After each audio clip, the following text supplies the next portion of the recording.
When John Wayne died in the summer of 1979, his sprawling Newport Beach home was locked up almost immediately. Cabinets full of letters, closets full of costumes, drawers full of the small, ordinary things that make up a life, all of it was sealed away and shipped into storage. For more than 3 decades, nobody outside the family saw any of it.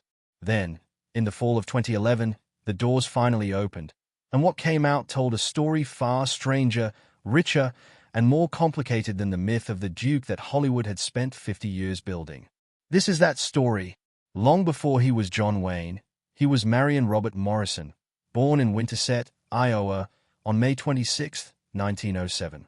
He was an enormous baby by the standards of the day, and from the start, people around him seemed to sense he was built differently. As a toddler, he nearly drowned after slipping into a frozen creek, saved only by a stranger who happened to be walking by. It was an early brush with mortality that, in hindsight, feels like foreshadowing for a life defined by grit. When his parents had a second son and named him Robert, young Marion's middle name was swapped out to avoid confusion, and he became Marion Mitchell Morrison. The family soon relocated to Glendale, California, chasing better fortune after his father's small business collapsed. It was in Glendale that he picked up the nickname that would follow him for the rest of his life.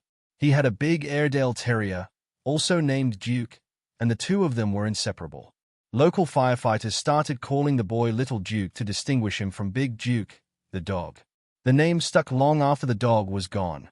He grew into a talented athlete, earning a football scholarship to the University of Southern California in 1925, where he studied pre-law and pledged a fraternity. He seemed headed for a conventional, respectable life, until a bodysurfing accident tore up his shoulder and cost him his scholarship. It felt, at the time, like the end of a dream. In reality, it was the door swinging open to something much bigger.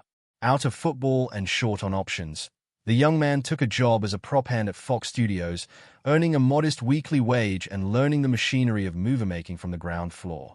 He drifted onto camera almost by accident, picking up uncredited extra work, and along the way he caught the attention of director John Ford, who saw a spark in him that studio executives had missed. It was Ford who pushed him toward a screen name with more punch than Marion Morrison. And after kicking around a few ideas, they landed on John Wayne. The years that followed were lean. Through the early 1930s, he churned out dozens of cheap, quickly shot westerns, sometimes finishing an entire picture in a matter of days. Pay was thin.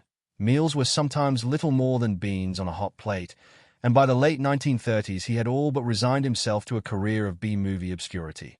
Then came Stagecoach in 1939.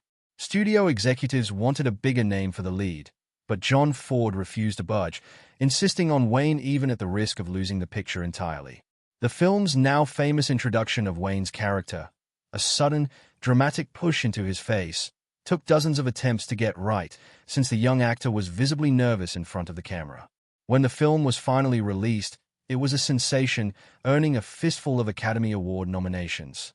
Wayne himself was paid only a few $1,000s for the role, a fraction of what established stars commanded, but the exposure changed everything.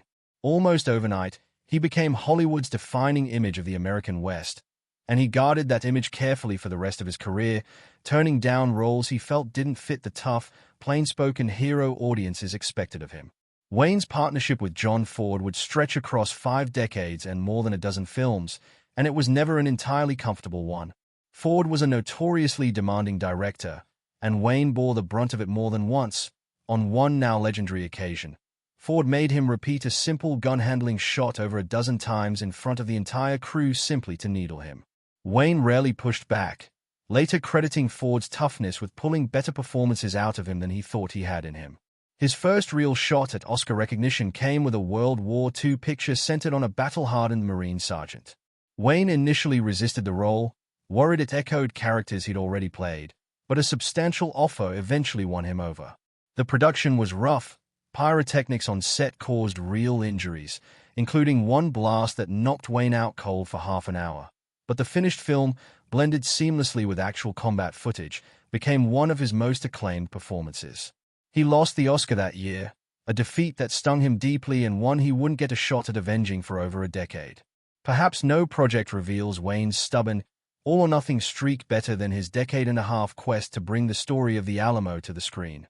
When he finally got the chance to direct and star in it in 1960, he poured his own money into it, reportedly mortgaging his house and other assets to keep the production funded. He insisted on constructing a full-scale replica of the mission on location in Texas, built with painstaking historical accuracy down to period-correct hardware. The shoot was brutal, sweltering heat, thousands of extras, over 1,000 horses, and no shortage of on-set accidents. The film earned a handful of Oscar nominations but never came close to recouping its enormous budget, and Wayne's exclusion from the Best Director conversation quietly wounded him for years afterward. It wasn't until 1969, playing the boozy, one-eyed lawman Rooster Cogburn in True Grit, that Wayne finally took home an Academy Award. He was in poor health at the time, still recovering from a serious lung surgery years earlier, and he nearly turned the role down out of fear he was too old and too worn out for it. The shoot, staged in the cold mountain air of Colorado, tested him physically. He needed supplemental oxygen between takes and tore a shoulder muscle after a fall from his horse, but he pushed through, delivering a performance unlike anything he'd done before. When his name was finally called at the ceremony, sick with the flu but refusing to miss the night, he joked that if he'd known winning was this easy, he'd have worn the eye patch decades earlier. Even Wayne later admitted the award probably said as much about his career as a whole as it did about that single performance, but it cemented Rooster Cogburn as one of his signature roles. Off-screen, Wayne's personal life was a tangle. He married 3 times over the course of his life, and none of the marriages were simple. His first wife, Josephine, gave him 4 children, but his growing fame kept him away from home for long stretches, and a secret relationship with actress Marlene Dietrich, beginning in the late 1930s, further strained the marriage. Wayne and Josephine eventually divorced in the mid-1940s. His second marriage, to a Mexican actress, was volatile from the start, fueled by jealousy and suspicion. Things reportedly boiled over one night when, in a drunken rage, she allegedly pulled a gun on him.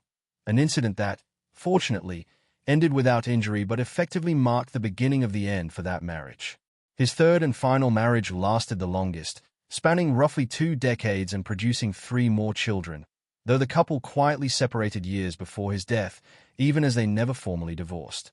In his final years, Wayne found companionship with his secretary, who became his caretaker through his last cancer battle and later published a memoir about their relationship after his passing. Through all 3 marriages, his long, on-and-off relationship with Dietrich remained one of Hollywood's worst-kept secrets, and his close friendship and rumored brief romance with frequent co-star Maureen O'Hara became the stuff of legend.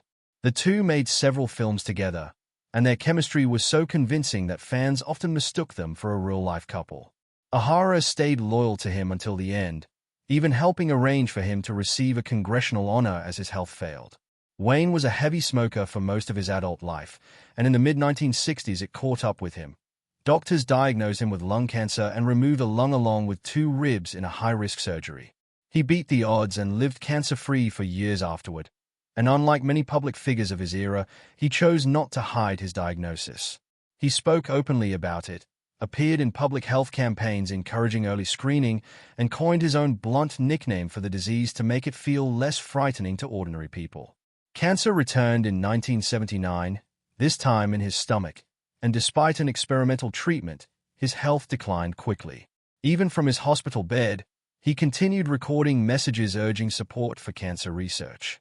His final film, released a few years earlier, had told the story of an aging gunfighter dying of a terminal illness, a plot that mirrored his real life so closely it became almost unbearable to watch in hindsight. True to form, he insisted the script be changed so his character wouldn't die with a bullet in his back, saying he'd never played a man who was shot that way and wasn't about to start. He died on June 11, 1979, at the age of 72. The reaction was immediate and enormous. Tributes poured in from the sitting president, fans gathered outside his home and the hospital, and his star on the Hollywood Walk of Fame became an impromptu shrine. Even the U.S. Naval Academy made him an honorary member of a graduating class, despite the fact that he'd never served in the military. Within a year, Orange County's airport had been renamed in his honor, and his family soon established a cancer foundation and research institute that continues to fund treatment breakthroughs to this day. Here's where the story takes an unexpected turn. Given his decades as one of the highest-paid actors alive, most people assumed Wayne would leave behind an enormous fortune. Instead, his estate was valued at a relatively modest sum, worth somewhere in the neighborhood of $25 million in today's money, a figure that surprised more than a few observers. Some of that gap can likely be chalked up to generosity and lavish spending, some of it to assets that simply weren't counted in the official estate, like his beloved converted Navy minesweeper yacht, which he sold for a substantial sum shortly before his death. His real estate holdings tell their own story of a man who loved wide open spaces. Before settling into the Newport Beach house that would later become so central to this tale, he owned a working ranch outside Los Angeles, along with additional properties scattered across Arizona and the Pacific Northwest. The Newport Beach home itself, understated from the street but grand inside, eventually sold for millions after his death, a testament to how much real estate values in the area had climbed by the time he acquired it. The reading of his will after his death set off years of family tension.